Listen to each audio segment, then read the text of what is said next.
Thank you very much and welcome to take part in our webinar, Fahrenheit 2040, Heating and Cooling in the European Union. The webinar will run until 12:30. My name is Delia Villagrasa. I'm the director of the Cool Heating Coalition. I can see we have now about 18 participants. I'm based in Brussels, and we're curious actually to see where people come from and which organizations you're representing. If you want, please put your organization and where you're from in the chat so that we can all meet each other a little bit virtually.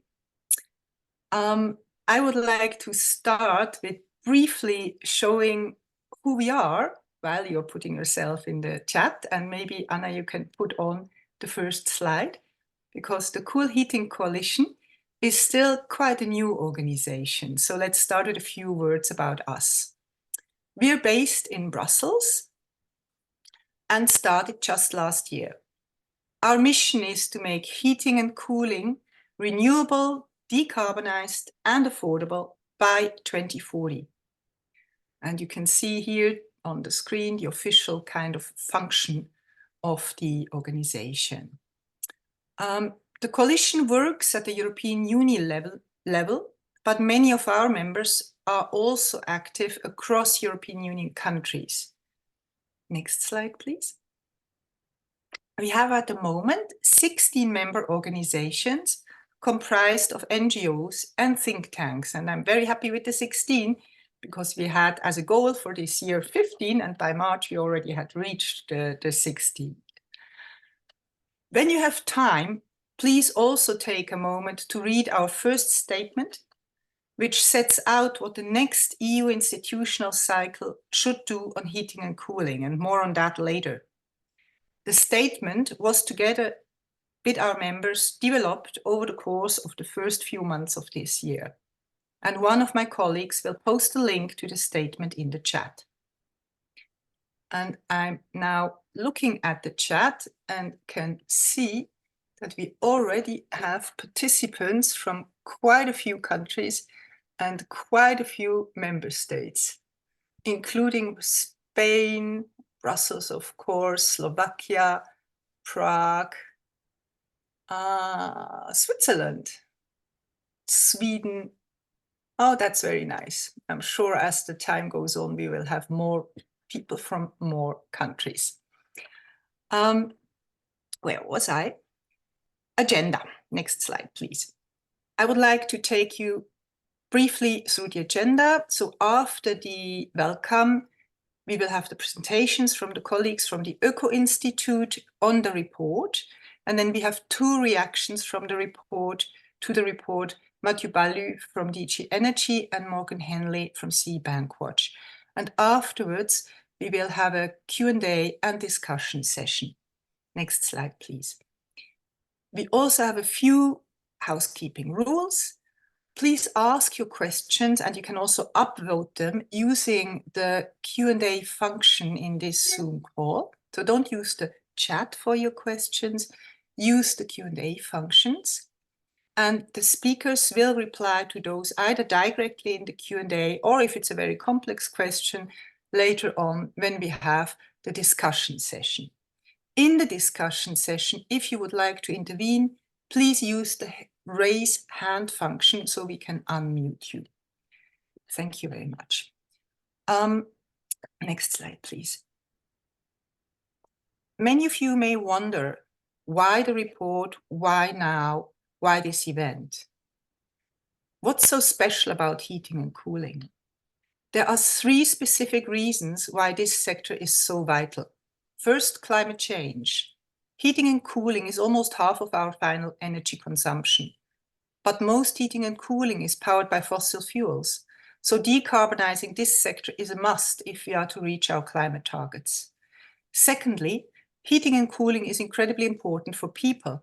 Everybody has a heating or cooling system at home, or even both. Decent, clean heating is vital for people's well-being and health. Traditional heating and cooling methods from fossil or biomass energy pose significant health threats and perpetuate energy poverty. Thirdly, energy and geopolitical security. Decarbonizing heating and cooling will drastically improve the EU's energy security. In 2021, the EU imported 83% of its natural gas. Before the war, EU gas imports from Russia made up almost half of the total. By 2023, imports from Russia dropped to 15%, but the EU is still sending about 8 billion euros to Russia for LNG as of last year. And instead of decarbonizing heating and cooling, what has happened over the past few years is mainly that we've changed dependency to other countries from which we now import more gas than before. So these points highlight the importance of the issue and hopefully explain why we wanted to have a report on heating and cooling and why we work on the issue. But despite of its importance at the EU level, we still lack a strategic new heating and cooling action plan. The last strategy dates from 2016. We are encouraged in this context that 15 member states have been calling to make the new commission, to have the new commission make heating and cooling a priority with a new strategy and also to publish the heat pump action plan, among other points. So that brings me to this event. We're coming to the end of this institutional cycle. It's the moment to take stock of what has been achieved, which for heating and cooling is not so easy because the issue is distributed across a lot of different files. We are therefore very happy to hear from the colleagues from the Öko-Institut how far the current Green Deal brings us to achieve the 2030 targets on heating and cooling decarbonization, and what remains to be done, including a set of recommendations to fully decarbonize the sector. The report, which was just finalized, can be found on the Coalition's website, and my colleagues will be posting the link to it in the chat also. I'm now extremely happy to present our first speakers from the Öko-Institut. Dr. Sibylle Braungardt, she's the head of the research group Heat Transition and Efficiency, and she is an expert in the transition of the heating and cooling sector. And Carmen Loschke, she is a researcher and data analyst in the Energy and Climate Division, also focusing on the transition of the heating and cooling sector. Sibylle and Carmen, please turn on your cameras. Now you have them on, excellent. And your mics, and the floor is yours. Okay, thank you very much, Delia, for the very nice introduction. So while Carmen is starting to share the slides, so we are very happy to have the opportunity to present here the findings of the study, which we conducted in the past few months. And as Delia pointed out, the study sort of looked a bit into the past, what we have achieved in those past years, where sort of so many of the files have been updated, have been revised. And then another very important part was, of course, to look into the future, to look towards full decarbonization. And this is where Carmen took a deep dive into different modeling pathways. And now I will start to give a bit of an introduction, and then we'll look into that and take some findings, recommendations for the future framework. So starting with the first slide, as Delia already pointed out, and as probably in this group is well known, the heating sector is extremely important, not only in terms of climate change, but also in terms of a secure, affordable and sustainable energy system. So we have half the energy consumption for heating based on fossil fuels to large parts. We have gas imports, as Delia pointed out, where heating and cooling plays an extremely important role. So in terms of energy security, the decarbonization of heating and cooling is really essential. And then, as you nicely said, Delia, we have sort of people in the center, so everyone is sort of using heating and cooling. And with the energy crisis, we could see that energy poverty is increasing, that the inability to keep the home warm is increasing, but not only in the heating part, but also for cooling. So if we see increasing heat-related mortality, so the decarbonization of heating and cooling, addressing the sector is extremely important also for sort of these more social aspects. And now we have some challenges in the sector, and this is why sort of the policy framework is sort of a bit complicated and it needs to address all of these challenges. One is that in heating and cooling buildings, we have to deal with a very large number of buildings, and these may be very different. So we have commercial buildings, we have residential buildings, industry buildings, and all of these have sort of different needs and different possibilities, and sort of this needs to be addressed.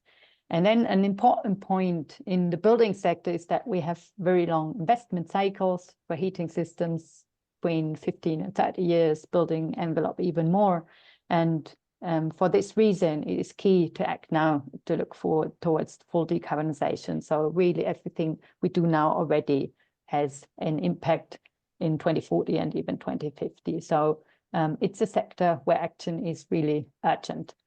And then we have the ownership structure. We have a large part of rented buildings where we have split incentives, where it is even more complicated, and this needs to be addressed in the framework. And for this reason, we took a look into the framework and coming to the next slide, look towards where we stand in terms of heating and cooling decarbonization. What we can see on this slide are the historical projections of greenhouse gas emission in the blue line, where we can see starting from 1990 that these go down. But when looking sort of more in the past few years, we can see that this downward trend is sort of flattening. And then we can see the projections that the member states do in the context of the governance regulation. So this is sort of a sum of all the projections of the member states, where we look into the projections with existing measures. So this is a scenario where member states project where they are planning to land with the measures that are already implemented. And then the projections with additional measures where member states also include measures that are sort of in the planning phase and that are about to be adopted. And now looking at these two lines, so the light blue line and the green dotted line, we can see that we are far from reaching zero emissions in the building sector. So we have a gap of more than 300 megatons with existing measure scenario and 250 with additional measures when looking at 2050. And when looking at 2040, this is even larger. It's 350 megatons and 280 with additional measures. So we can see that we are clearly still far off reaching the goal of full decarbonization. And now it's important to point out that these projections are the projections that the member states submitted in the year 2023. So these do not fully include the implementation of what has been achieved in the Fit for 55 package, which we will come to. Now coming to the next slide, here we provided an overview of all the different provisions that are relevant for decarbonizing heating and cooling in buildings across the different files that have been revised in the context of the Fit for 55 package, in the context of the Green Deal. And right now, we will not go into detail on all the different provisions, but what is important to me to point out here is that on the one hand, we have sort of these very different aspects that need to be taken into account. We have the reduction of energy demand, the phasing out of fossil fuels, we have planning, data, information that needs to be done. We have the social aspects, and we have the need for financing and for addressing energy pricing. And then all of these different aspects are treated across different directives. So this relates to what Delia pointed out in the beginning. We have heating and cooling in buildings addressed across all different directives, which means that all of these provisions need to work together in order to move towards decarbonization of the sector. We come back to some of these elements of the framework, but right now we would like to concentrate on the second column that we can see here in this overview, the phasing out of fossil fuels, which is of course at the core of decarbonizing heating and cooling. So we will take a bit of a deep dive into this part of phasing out fossil fuels and then come back to the remaining framework that is needed.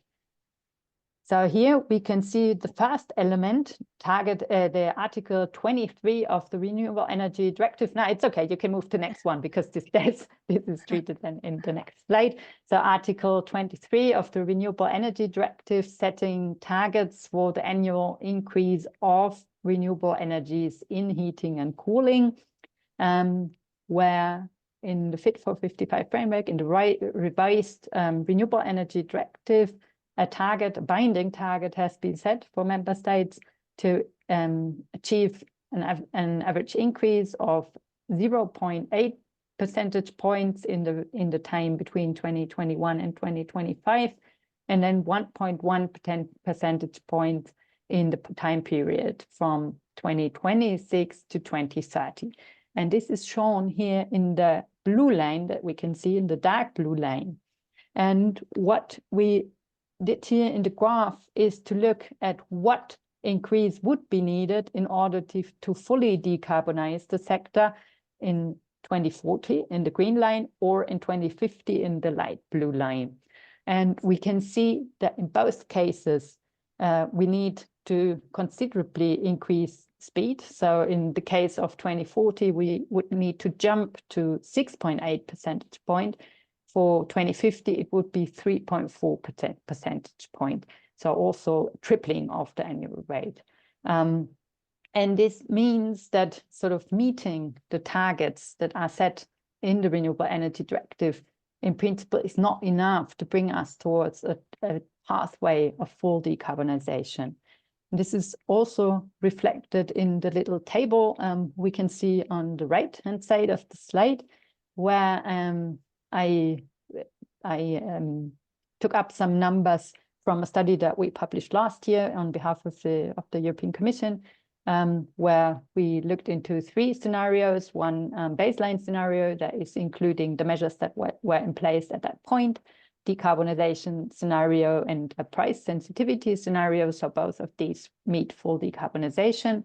And we can see that in the baseline, the annual increase is about 1 percentage point, but in the decarbonization scenarios, this annual increase is at 2 or 2.5 percentage points, are also rather importantly above the numbers that are in Article 23 of the directive. So what we can learn from this is that in principle, these targets, we would need higher targets in order to get us on track. However, when looking at the data from the past years, on the next slide, we can see that even the targets that are set right now are currently not being met by all member states. So what we can see here is the annual increase of heating and cooling in the years between 2017 and 2021 in the EU member states. And then we can see as the lines, the horizontal lines, we can see the targets for the year 2021 to 2025 and for the years starting from 2026. And so we can see that there are some member states on the left-hand side of the graph that actually do exceed these targets. However, we can also see that many of them are smaller member states with sort of reduced heating and cooling demand. And there are some larger countries like Germany, which are sort of right now just about meeting the target for the years until 25, but not the one for the years that are starting from 26. So even moving towards these targets, which, as I said, are not really enough to bring us on track, is currently still a challenge. Now, coming from this back-looking perspective, we then took a deep dive into modeling pathways towards full decarbonization, and Carmen will explain about this. Great, thank you, Sibylle.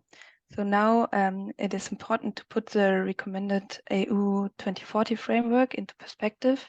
So we compared its 4 scenarios, pathways, with those of the Clever and PAC scenario. And the pathways of the EU framework are aligned to the agreed 2030 target, and then they split into 3 scenarios, the S1 to S3, whereby these are increasingly ambitious. And the fourth scenario is called live, and it should be considered somewhat separately from the others, as it focuses more on sufficiency. The clever scenario is aiming at carbon neutrality at EU level by 2050, and the PAC scenario even aims at net zero greenhouse gas emissions by 2040 already, to be in line with the Paris Agreement, as the name PAC stands for. So now we have a look at those pathways of the phasing out of gas, oil, and coal. And we are starting with the EU framework, which for the case of gas shows a very sharp decline till 2030. But for the following 2 decades, the gas phased out flattens. And instead, the focus shifts more on the oil and the coal phase out, which show an almost complete reduction in the years 2030 to 2040. Now we are adding the clever pathways, which are somewhat more ambitious compared to the EU recommendation. But the study is focusing more on the reduction of oil in the first year. And all pathways are almost linear until the decarbonization in 2050. And the last pathways belong to the PAC scenario, which is clearly the most ambitious one. And here the residential sector is decarbonized by 2040 through a fast and steep reduction of fossil fuels. And exceptional is the steep and total reduction of coal until the year 2035. So to sum up, we can see that the pathways are quite different in their trajectory and distribution between the fossil fuels, but all scenarios agree on their continuous phase out, and most of them are aiming for a nearly complete phase out of oil and coal by 2040. But as you can see, the natural gas is still used for heating and cooling in 2040, which leaves a significant gap in achieving the climate targets. So Sibylle might. Yes, okay. So coming from taking up again from the gap, we would like to look a bit more into what we have achieved so far and where we still have a gap. So now sort of moving from just looking into phasing out part, as pointed out earlier, decarbonizing heating and cooling sort of touches upon very different aspects. The first one I would like to highlight is the left-hand column, reducing energy demand. So, of course, phasing out fossil fuels, transitioning towards renewable energies needs a reduction of energy demand. So we need to reduce energy demand, and here the revised Energy Efficiency Directive provides important provisions with sort of the strengthened framework for energy reductions, where there is a potential to really move towards full decarbonization, or assisting full decarbonization by reducing energy demand in heating and cooling, which, as we saw, is sort of really important share of total energy consumption. And then also looking into the EPBD, of course, one very important provision when looking into the reduction of energy demand for heating and cooling is Article 9, the minimum energy performance standards, which, however, sort of as really standards are only implemented or only adopted for non-residential buildings.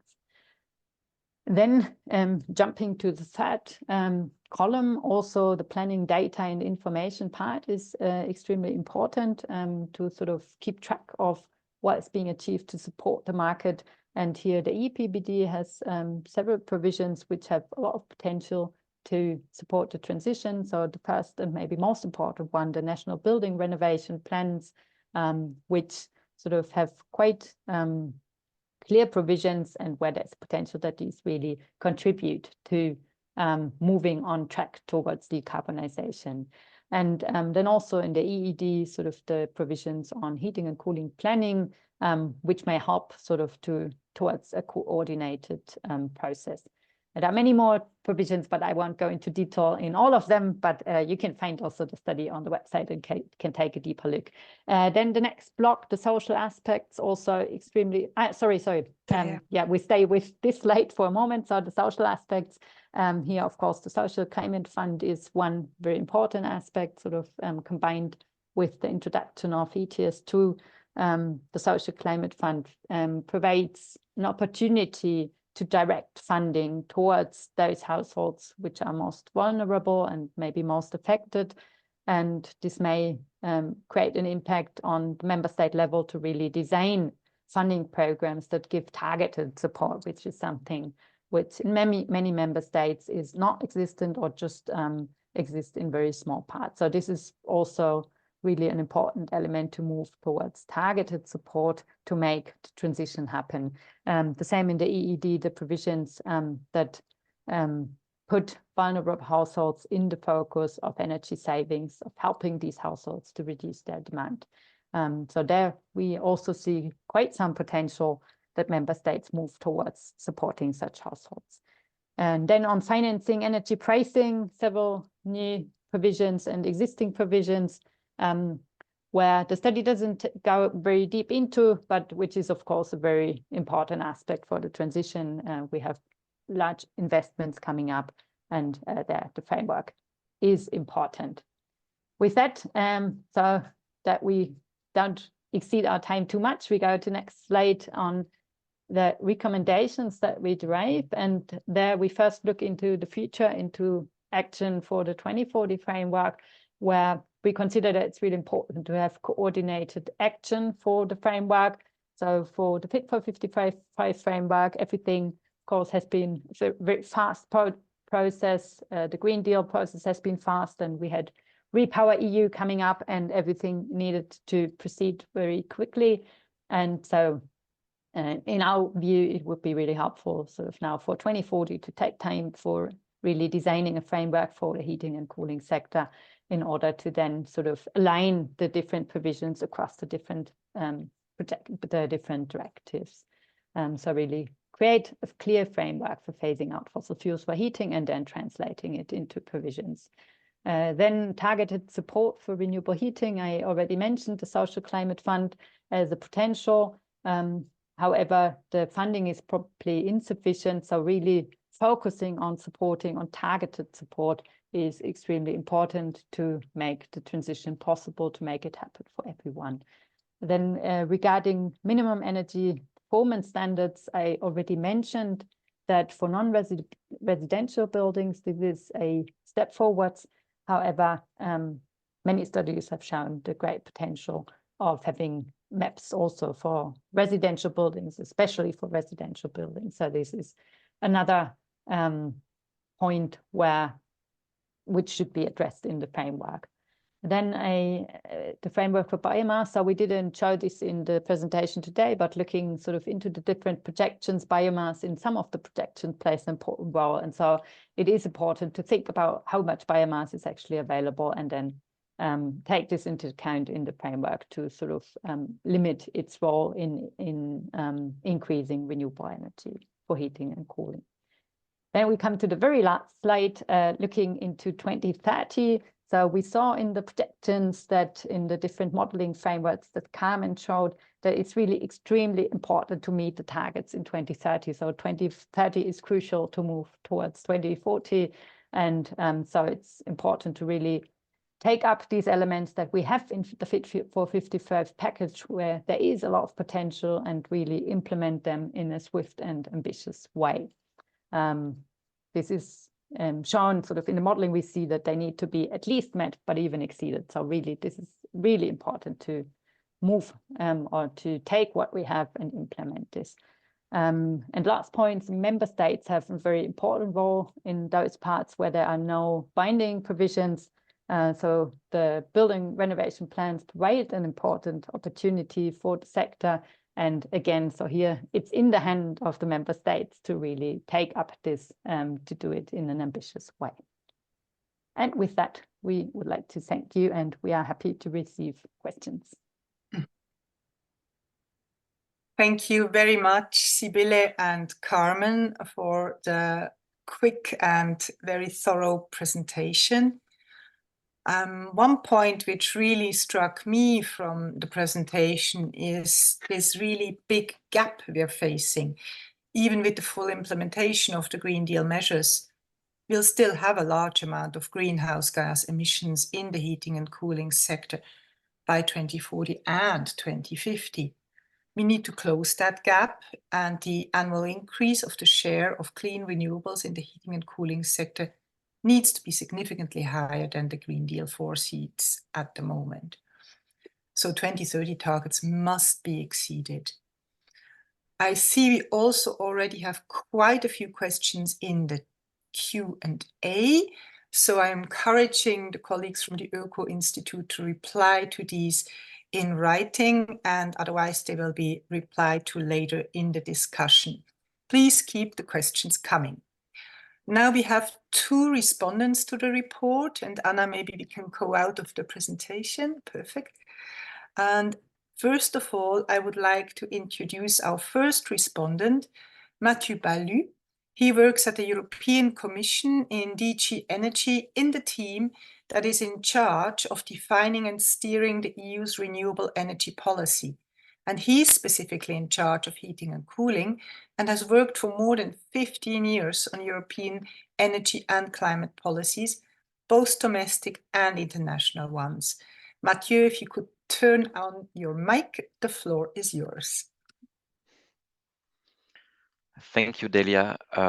Thank you very much for inviting me to this event, and congratulations on the establishment of the coalition at an important moment in time. I would like first to thank Sibylle for the presentation of the report. It's a very useful mapping of the legislation, of the key issues, and of course, I agree with the main points you presented. So I won't repeat. You've done half of my job already with this first presentation. So to complement it, I would give the perspective from a policymaker on this issue. I think by now the importance of heating and cooling in the transformation of our energy system and in our work towards decarbonization is recognized in the EU at a political level. Of course, the fact that more than 70% of that energy still comes from fossil fuels and mostly natural gas played a big role over the recent years in that recognition. The fact that to accelerate the phasing out of fossil fuels, to reduce the EU dependence on importing gas, this is a key sector to tackle. But also the recognition of the large untapped energy saving potential of the sector, and the fact that addressing this has to start with better planning, a more integrated planning of our energy system, in particular at the local level. Another key challenge and starting point is the fact that we are transforming our energy system to a system which will be heavily relying on renewable electricity, and that to make this function, the synergies between heating and cooling and the electricity system have to be really developed. Another topic raised here, indeed, most of the renewable share in that heating and cooling is still biomass. The place of other renewables, ambient energy by the means of heat pumps, geothermal, solar thermal remain limited. A structural diversification is necessary. We need, with the new very ambitious renewable energy target for 2030 and the pathway to decarbonization, we need to tap into all the renewable energy potential, all technologies, and we haven't yet cracked that one. So why not? Again, from the policymakers' perspective, the sector is particularly challenging to address by EU energy policy due to its nature, which is very diverse, decentralized, and local. Effectively, we have to replace the heating system of tens of millions of households, of businesses, of public buildings. And this policy is interlinked with spatial planning, urban planning, the development of energy infrastructure, issues related to energy pricing and taxation, on which, as EU, we have a limited competence, building regulations, the slow cycles of building renovation, but also potential bottlenecks, the availability of efficient products, the skilled workforce. And then, of course, the big issue of the financing of that structural change from fossil fuels to renewables is more complex even in this sector than, for instance, in electricity. We need to overcome the limited means of households and SMEs that cannot afford necessarily the upfront costs, despite the savings over the lifetime. And ensuring the affordability of this is an essential point to make sure that our policy is also understood and accepted. And the whole need to aggregate large number of small and complex projects to package it to investors. So it's complicated. And then again, there are such disparities within the EU that from our point of view, it also makes the design of mandatory measures at EU level more challenging. And maybe two other specific challenges that were maybe less prominent in the initial presentation that we're looking at, the challenges for the industry to adopt such technologies. There's not necessarily yet an available array of the shelf solutions or easy to install, and there's a certain lack of awareness of the business cases. And the last one is on cooling. Most of what we're discussing still here is heating, but there's a fast growth of cooling demand in the EU, but even more globally, which has not yet been fully addressed in policy. And this is not only about energy policy, but also a broader issue of climate adaptation. So we heard about the new EU framework. I won't delve into that too much in depth, but just to say that we have very strong policy signals. We have the very ambitious renewables target for 2030. We have, for the first time, a binding target on heating and cooling. Don't dismiss that element. It's a binding target now. But on top of that binding target, there are also additional top-ups for the national targets to align the ambition on heating and cooling with the repower ambition and the ambition of repower EU and the overall renewables target. And that one is much closer to the numbers shown by Sibylle. It basically amounts to about 1.8 percentage point increase per year for renewables. And then all the other elements, the gradual phase out of standalone fossil fuel boilers, the new zero emission building standards, the new energy efficiency targets, the pathway for the decarbonization of district heating and cooling, local heating and cooling plans for the biggest 1,000 largest cities in Europe. All of that combine and overlap. So these are cumulative drivers which will result in an acceleration, and they really create pressures on all parts of this sector. So it was very important, Sibylle, that you mentioned the next step, which is the full and ambitious implementation of this framework at national and local level. And I'm very happy to see that the coalition is on board, because we will really need to share good practice, to raise awareness, and it will be an enormous challenge on national authorities, but also at local level.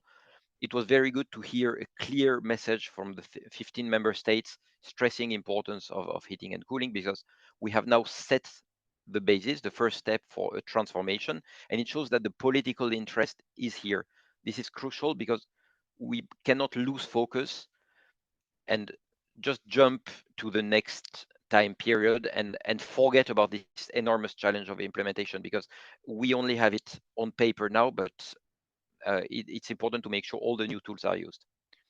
And then that's the last point, of course, what do we do for the next time period, and what will the next commission do?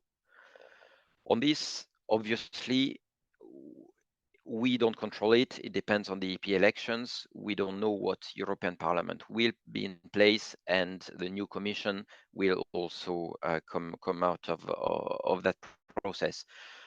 The good thing is that we have a very solid framework in place, which sets a direction, and many elements and concepts are here to stay as well.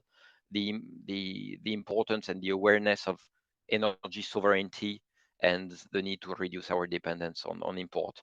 The essential element of affordability of that transformation of the energy system, which is the most acute when it comes to heating and cooling. Elements related to the competitiveness of the EU industry as well, which are also a driver to more efficient appliances and developing the market and ensuring that the skilled workforce is there. The fact that as we are increasing the share of renewable energy, renewable electricity in our system, we need to further support the transition to a flexible and integrated energy system. And this also has consequences and drives, for instance, the development of district heating and cooling systems that are better integrated in the system. So heating and cooling is central to all these elements. So it's a guarantee that it is here to stay. I will leave space to the rest. Thanks a lot. Thank you very much, Matthieu. I mean, one point which really struck me, which indeed I think is a key challenge in how we can make sure we have this structural diversification, making sure all clean, renewable heating and cooling solutions are being taken up and overcoming the bottlenecks. So indeed, for the implementation, that will be a key issue. I would like to introduce our next speaker, Morgan Henley. She's the campaigner on district heating at CE Bankwatch. She's also a member of the Coalition Steering Committee and focuses on financing as well as district heating issues on which she's a top expert. If you could turn on your mic, Morgan, the floor is yours. Hi, thank you for that introduction, Delia, and thanks everyone for their presentations. It's a tough act to follow, but I'll do my best. And yeah, nice to see so many familiar faces in the participants, and happy to meet you if we haven't met before. So yeah, as was said before, I work at CE Bankwatch. We're an NGO that focuses on public finance in Europe. And my specialty in the whole organization is district heating, specifically in Central and Eastern Europe in the EU member states. So my perspective will be specifically on district heating. So I hope that's okay, but I think it gives a lens because it's quite a big piece of the puzzle. So you can go to the next slide. So is Fit for 55 fit for district heating?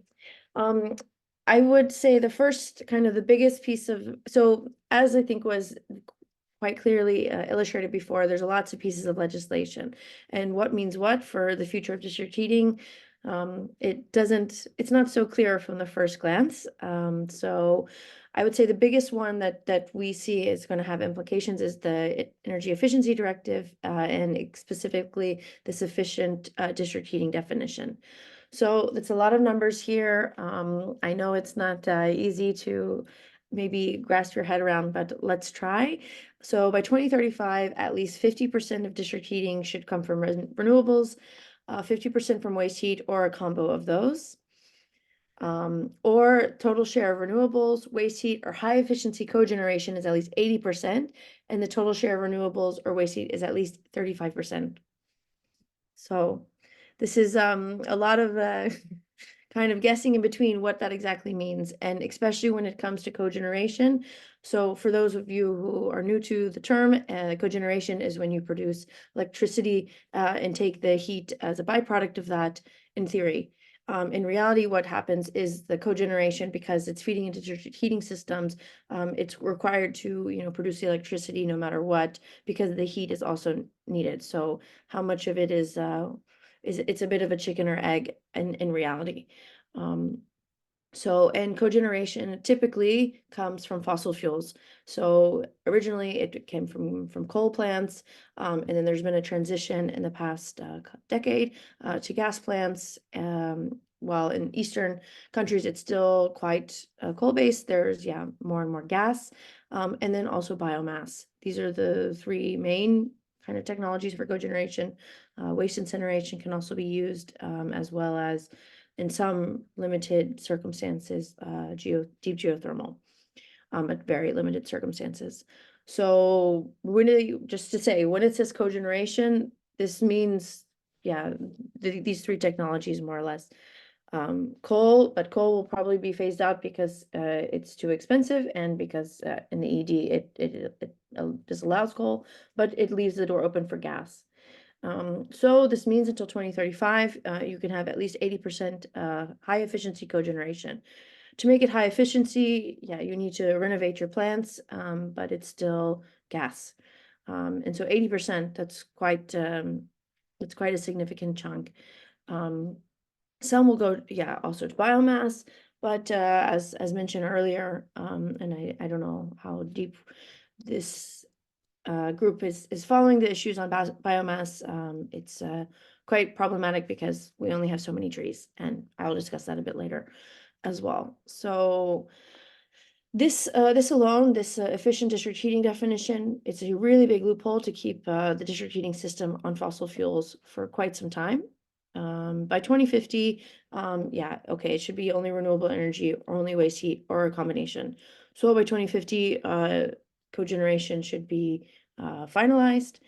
But I think it's also worth, being realistic and noting that a lot of countries that are installing new technologies, so converting their coal to gas, their coal plants to gas, probably won't be ready to transition completely to renewables by 2050 if they are still going at 2035.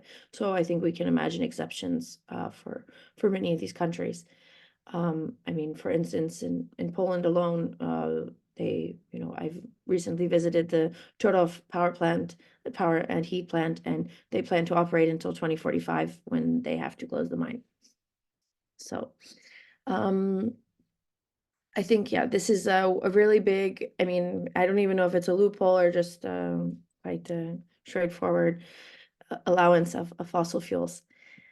Then we have the taxonomy. So if you actually dig into the taxonomy, it's quite strict, the use of gas. So it has to be in such an efficient way that technology doesn't even really exist at this point. But it's still, it leaves the door open that gas can be considered a green investment. And so now, yeah, it's about what comes first, this EED definition or the taxonomy, or also the red, because yeah, the red that has these targets, but will it actually lead to action? And I think this kind of mix of different legislation, it's just going to, imagine being a local administrator working on your heating planning in some small town. You barely speak English, you're not an engineer, and you have to help build a plan for your city to have a heating system with all of these different contradictory legislation. It's not going to be such a piece of cake. So I think that's also one thing we have to keep in mind, is that it's also, for me, this 2035 efficient district heating system is not really going to incentivize the district heating systems in Central and Eastern Europe to decarbonize fast enough. And one last thing is about that is maybe also useful to mention that you can't just switch from a coal-based district heating system to a renewable system in days. It takes years and years and years of renovations, because you need to lower the temperatures, because coal, it can burn at 120 degrees, 110, and for the renewables you need it much lower, so 80, 70. So this takes a lot of renovations of buildings, of pipes, and also building new systems, probably also not having one giant cogeneration plan, but also small different solutions, whether that's solar thermal on the outskirts of the city, capturing the waste heat from a wastewater treatment center in the center, a heat pump on the river, different kind of puzzle pieces. So the next slide.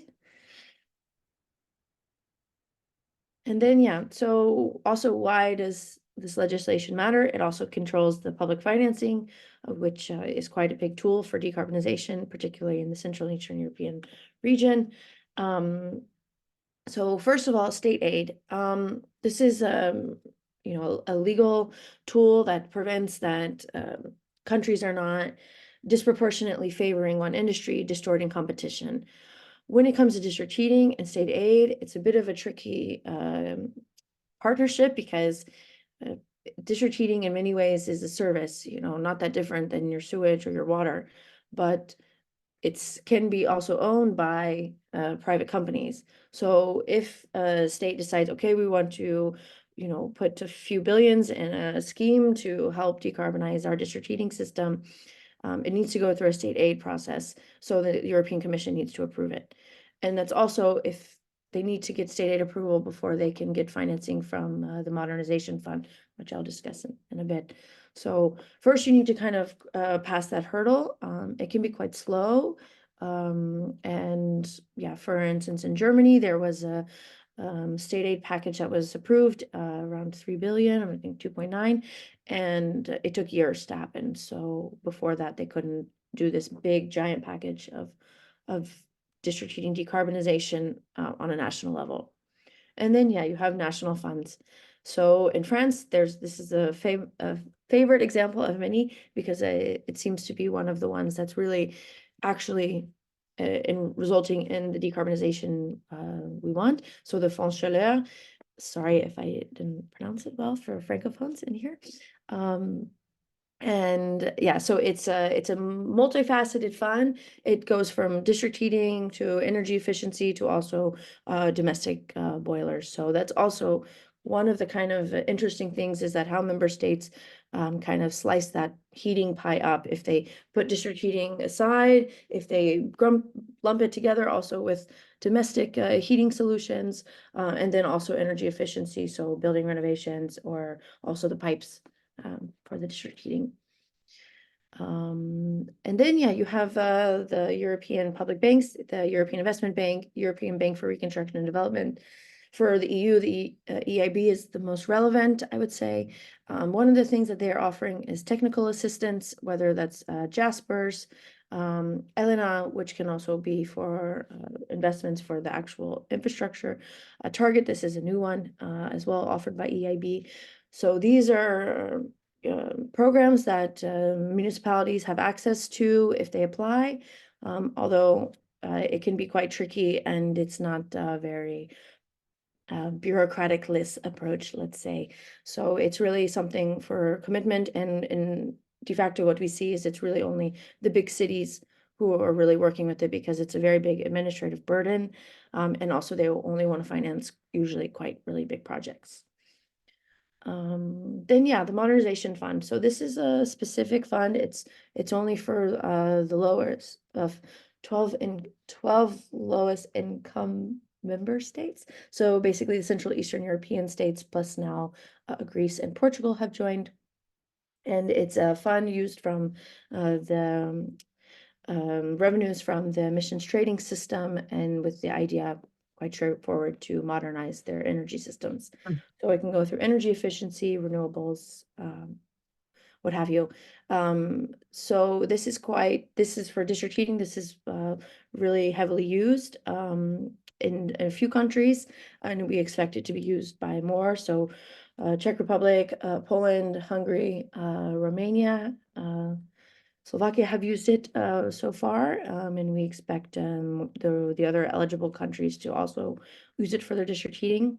But yeah, there's also, they don't prevent funding for coal to gas conversions. So it's also quite worrisome that something to modernize energy systems is not so modern, but rather quick fix.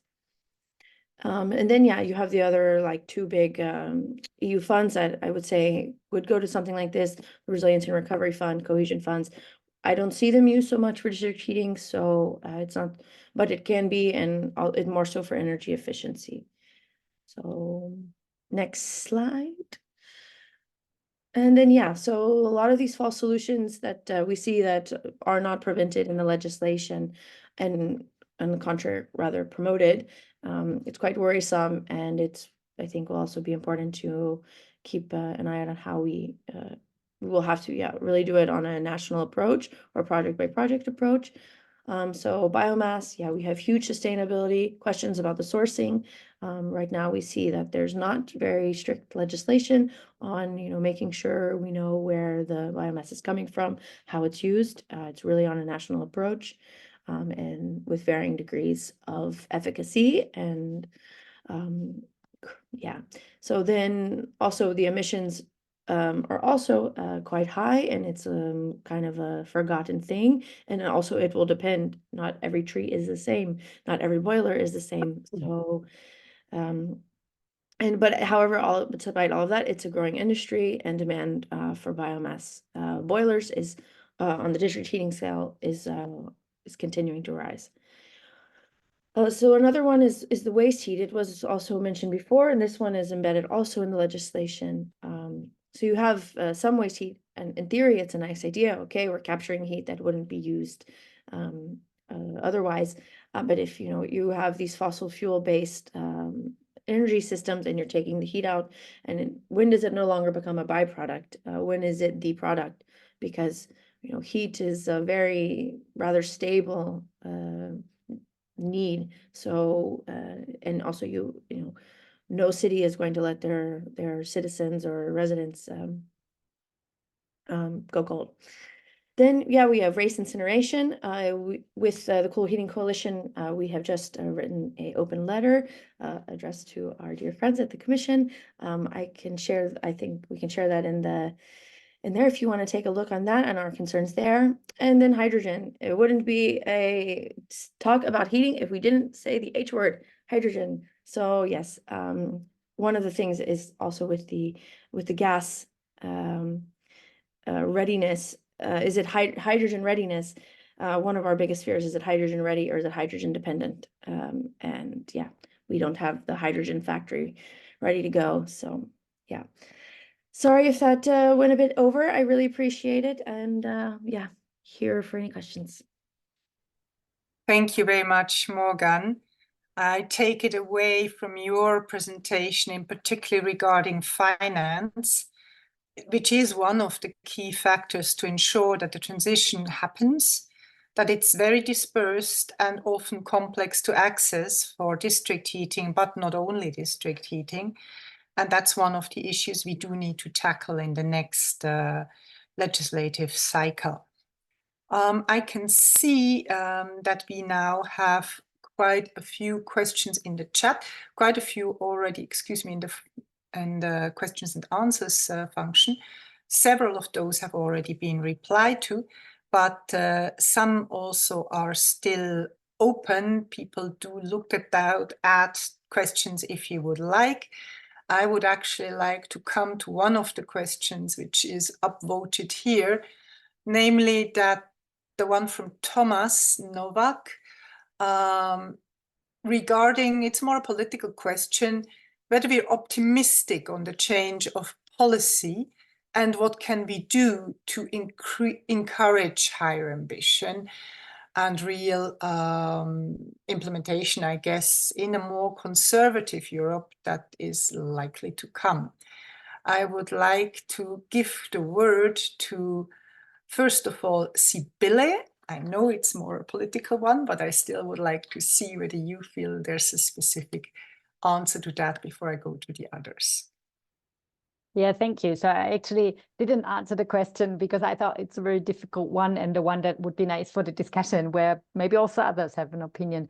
So I guess, I mean, maybe a bit influenced by the fact that I'm in Germany. So we have had the situation that on the one hand, Germany has been very much affected, of course, by the energy crisis, let's say the gas demand or the gas shortage. And so this was sort of a window of opportunity where really there was a sort of momentum of really, a window of opportunity for policies that are really addressed at phasing out the use of gas.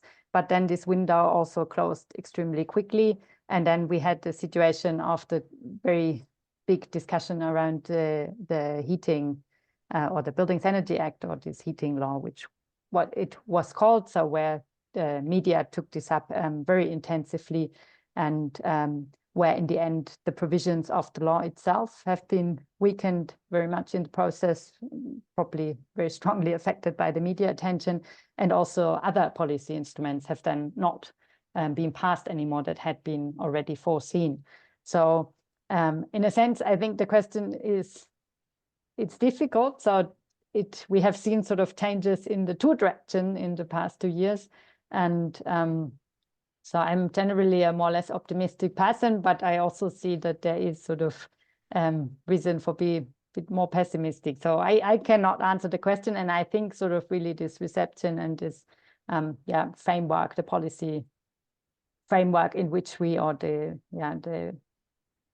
question to what extent we move towards a more conservative Europe of course plays a very important role, even though in Germany, even with a non-conservative government, we have had really strong problems with passing this law.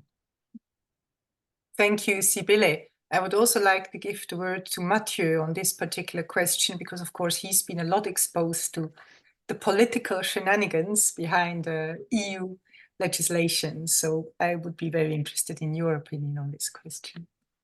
Thanks, Delia, and thanks, Thomas, for the question. I think first, if we take one step back and look at where we are here, looking just at the renewable energy target, I think it's easy to forget how extraordinary the change of ambition has been, and in terms of what is considered as politically and technically feasible in terms of renewable energy overall, now not just on heating and cooling, by 2030.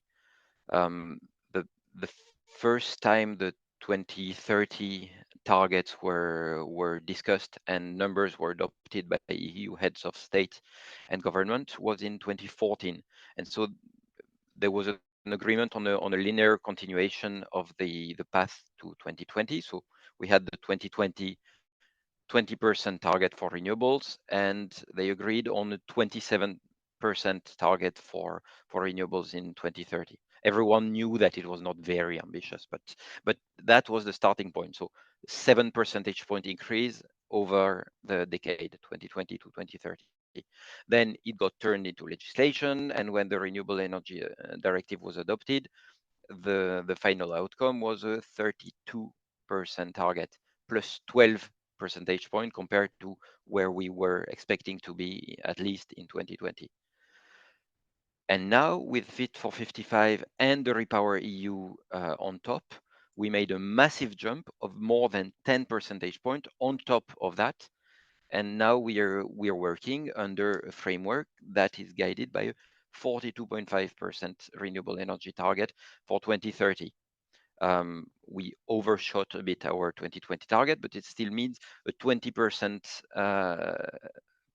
percentage point increase between 2020 and 2030. So basically doubling the share of renewable energy over a decade, doubling the pace of deployment compared to the previous Renewable Energy Directive, and more than tripling the ambition compared to the first 2030 renewable energy target. So we're moving very, very fast in changing in changing the ambition and understanding what is the higher ambition. So of course there are ebbs and flows, and you cannot always be at the full acceleration. It's easy to understand, and you can also understand that the NECP process, the National Energy and Climate Plans that member states are developing at the moment, is a very complex process in which member states have to update their whole set of climate and energy targets based on complex modeling towards 2030. So we have assessed the first draft plans, and we're working towards the final plans that should be submitted by June this year. And we see that not only on heating and cooling, but overall on renewable energy, the collective ambition is not yet at the level of the EU target. But again, it's a process. It's a work process. So at EU level, we have done a lot. It's difficult to anticipate indeed what will be there in the next Commission, but don't forget how fast we have moved. And we as European Commission are working now in a kind of dialogue with member states to understand how they feel they are ready to align their whole climate and energy framework to our 2030 and 2050 ambitions, and work towards the final plans, which will have all these targets. And we understand that it's not an easy exercise there as well. So it's about showing the arguments that show that these things are technically feasible, economically feasible, and if in some member states it is being done, showing to all others to share that experience. So getting back to the sharing of good practice to show that it's possible. Thank you very much, Matthieu. I think that was very clear. I have two questions in the Q&A, which I think I can throw at Morgan. One is the question between the biomass phase out linked to energy poverty. I think because use of biomass is very strong, particularly also in Central and Eastern Europe, I would like to throw that question at Morgan in combination with the question from Carlos Emanuele regarding available support and finance and how that could be improved to make district heating happen better. So Morgan, if you would like to take on those. Yeah, maybe I would first, I wanted to say one thing about the first question. Also, in terms of optimism, I think one thing also that's important to remember, and also a bit more on the district heating side, is that it's really a European industry. There's no one else in the world that's even, I think, comes close to the amount of advanced technologies that are used in district heating. So I think this is also something that we should keep in mind, that this is something that if we're really looking in improving the, resilience of European industry towards building renewables, district heating is a great place to invest. So I think there's also, you see a lot of innovation. And yeah, I mean, it's a bit anecdotal, but I think of my uncle in the US. He's a Trump voter, very much right-wing, but he has a Tesla because it's cool. That's a cool car to drive now. And I can see that the same for cities. It's not cool to have an old coal-based CHP cogeneration plant. And I think there's also this, a shiny new object. This is something also local authorities like to have, is something shiny and new that they can show off. So I think there's hope. In terms of phase out of biomass, I don't know. I don't see any ambitious plans from member states so far. I mean, we do see some nice, I guess, okay, that's not true. In the Baltic states, we see that they're already also trying to get their district heating systems out of biomass. So, they're investing in, for instance, a big heat pump in Tallinn. They have a nice sea next to them, so it also makes sense. So there is, and I mean, also the reality is the supply will change it, because once, more and more heating systems aren't using coal and gas, the price of biomass is going up as well. So, and also the availability of boilers is not there. So we also heard from district heating companies that they were looking for other solutions because it was a wait list for years to get a biomass boiler. So maybe it will be a market solution. I don't know. But also, yeah, it's about air pollution as well. So I think that's also something people feel. Even if there is this sort of romance about wood crackling on a fire. And it seems silly, but I think it's really quite a big part of the imagination is, oh, of course, for heat, you burn something. And I think we can also prove that you don't need to do that. In terms of for the next mandate and improving the finance going to kind of the good projects, I think that, yeah, these heating and cooling plans, it has a lot of potential to do that. But also it would, ideally, we have the next multi-annual financial framework, the MFF, and ideally, we would also be able to see municipalities have more direct access for finance, which would allow, the people who are actually, having to make the change in terms of the heating solutions, get the finance, and it doesn't get stuck in a political battle between city leadership and national governments, which we see unfortunately happening across the union. And yeah, so being able to be a bit more flexible, because also we have a lot of high ambition for cities, but we don't have the finance to match it. So this is one, I think, I would say rather straightforward way. I know politically it's not very straightforward, but it's one ready to go solution. And yeah, also, yeah, of course, the cheapest energy is the energy you don't use. So as we improve energy efficiency, it should also help and ideally save up money to buying more renewables. Thank you very much, Morgan. I have a question from Marco Grippa specifically to Matthieu. To phase out the use of fossil fuels, the starting point is to start with the phase out of the new installation of the fossil fuel appliances. And then the lock-in which citizens are faced with in a few years if they buy now polluting installations.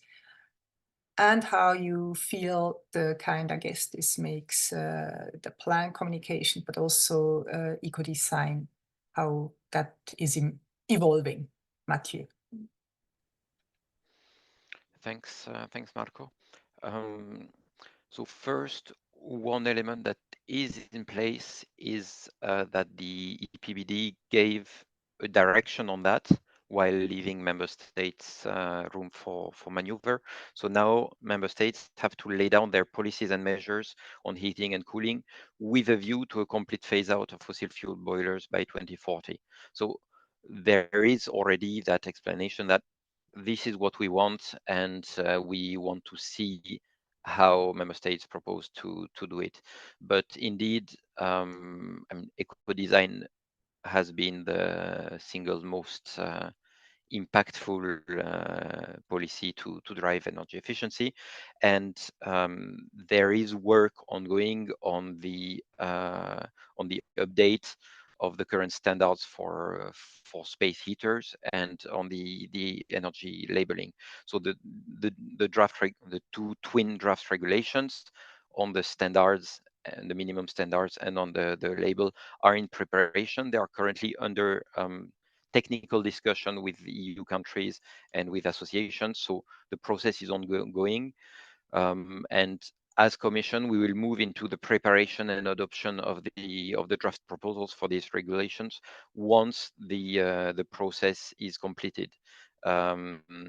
Because for the reviews of these rules, simply we need a vote by member states. It has to obtain support from a qualified majority of member states. So that's why it has to be really very solid, and so we're still proceeding with the technical dialogues. Thank you very much, Matthieu. I see another question in the question and answers tab from Malte Nienhaus. I'm sorry if I mispronounced your name. A very political one. What do we expect from the Hungarian EU presidency and the incoming European Parliament? What should they do to put heating on the agenda? Maybe regarding the Hungarian presidency, I'll ask Morgan. You live and work in the sea area, so you may be the most qualified to answer that one. So Morgan, the floor is yours. Yeah, I think from the Hungarian presidency, from heating, I know that they are very ambitious in their geothermal plans. They are releasing I think they just did their geothermal national plan. So I can imagine geothermal will be a topic that comes up. There will also be a geothermal Congress in Budapest in the fall, also celebrating the presidency.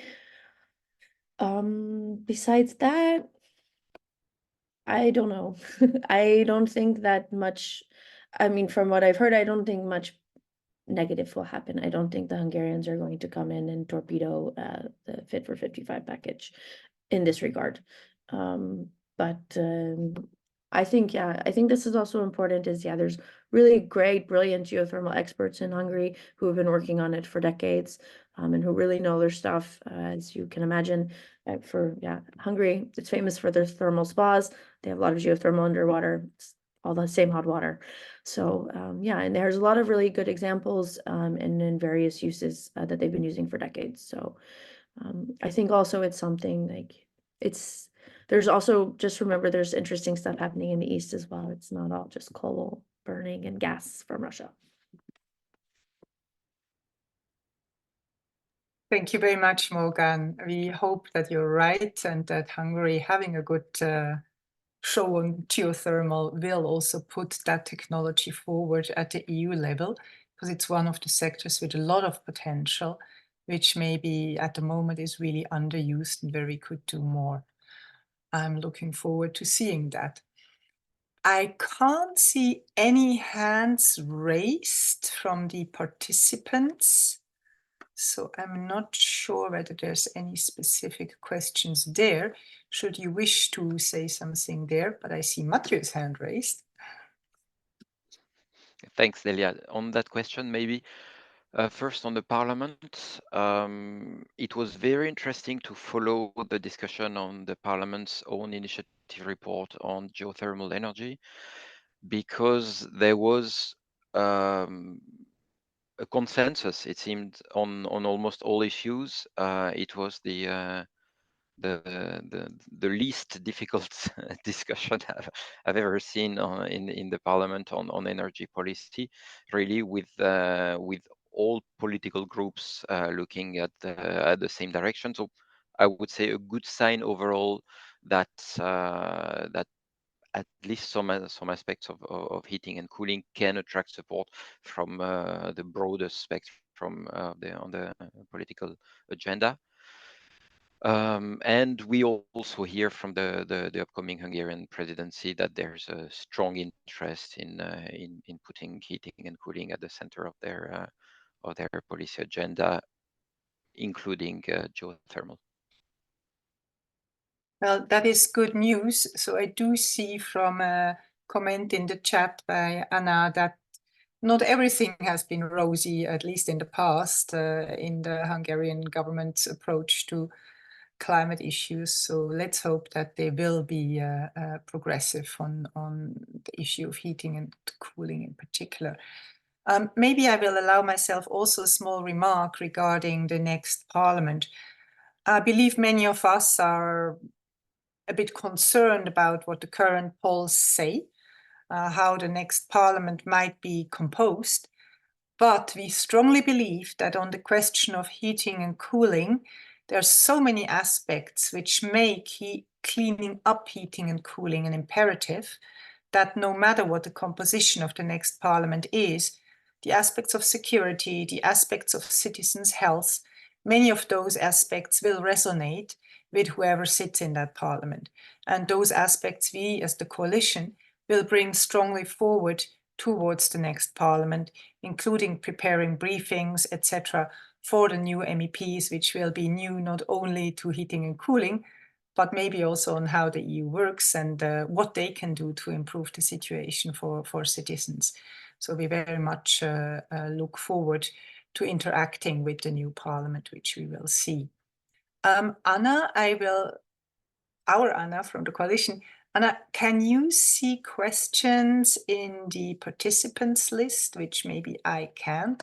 If so, one please. more has just popped up from Valerie in the Q&A. Okay, wonderful. I had overlooked that one. So I would like to check who could answer the question by Valerie. I think this is a question which goes directly to Sibylle and to Carmen. Please.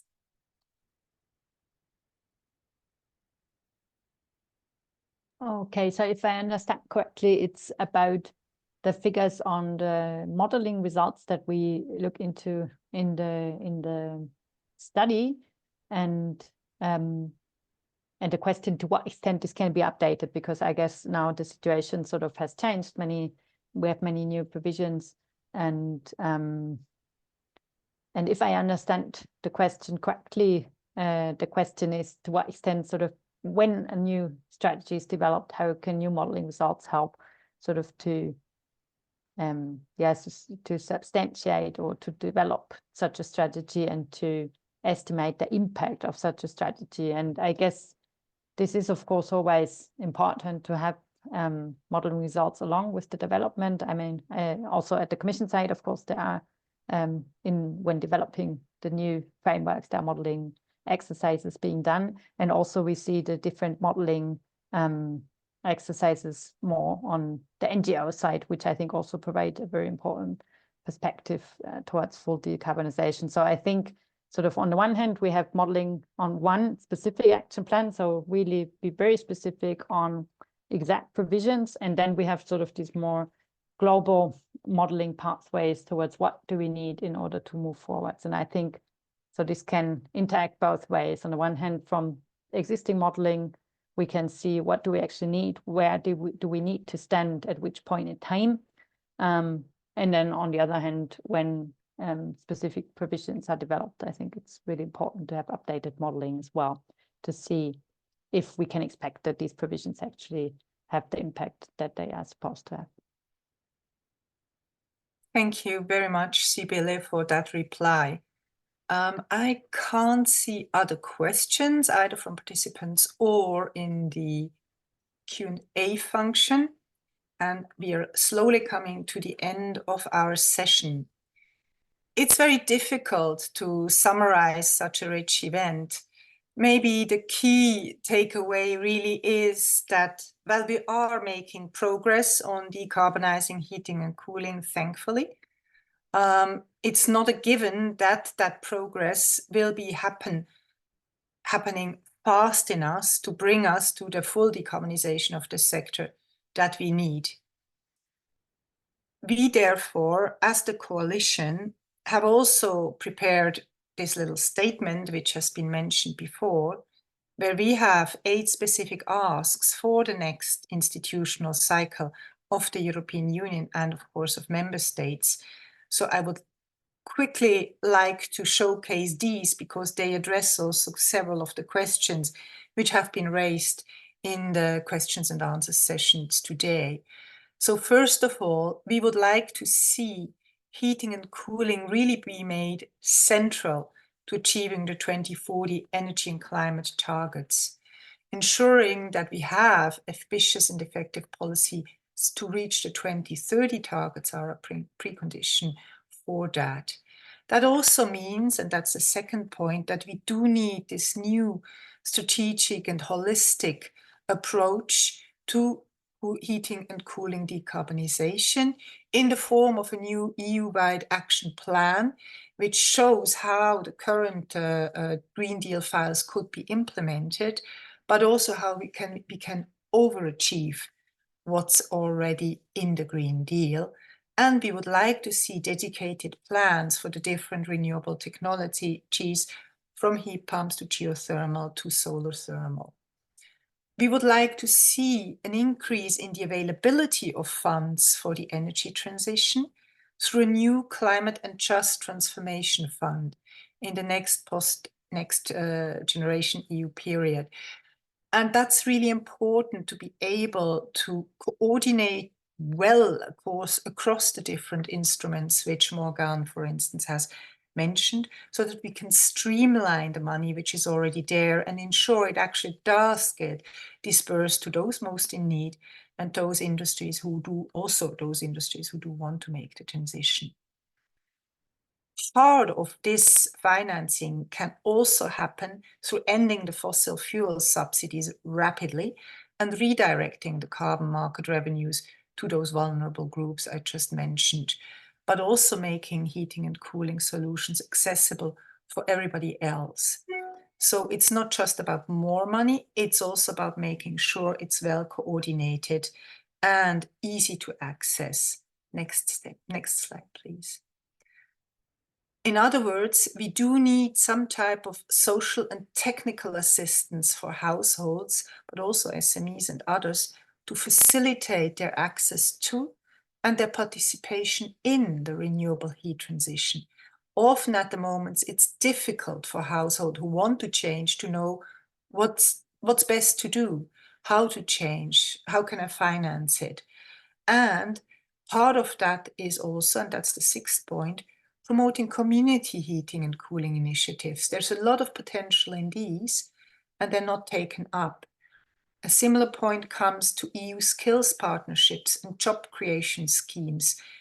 In these sectors, there's a lot of sustainable, interesting, long-term jobs that could be created, but they must be helped, the people who want to do those jobs, to actually be able to do them. The next point, which comes directly from the Green Deal, is ensuring a meaningful implementation of the new national and municipal heating and cooling plans. The plans need to be done, but will we have the quality control about how good they are? That's going to be really important. And I look forward to the Commission taking a very close look at those plans. But apart from having the plans, they need to be implemented. So making sure that is happening in member states would be a next steps we see at the EU level to make sure that happens. And last but not least, communication is essential. Sibylle mentioned the German case and the backlash we saw against the clean heating law there. We need to make sure, and that's not something which only us as NGOs or think tanks we need to do, we also need to make sure the EU communicates the benefits and the facts of affordable, renewable and sustainable heating and cooling. There's so much miscommunication and disinformation about this around. We need to overcome that. But those are the kind of 8 priority asks the members of the coalition have pulled together and which we are now socializing with the Commission on one hand, but which we will also bring to the new European Parliament.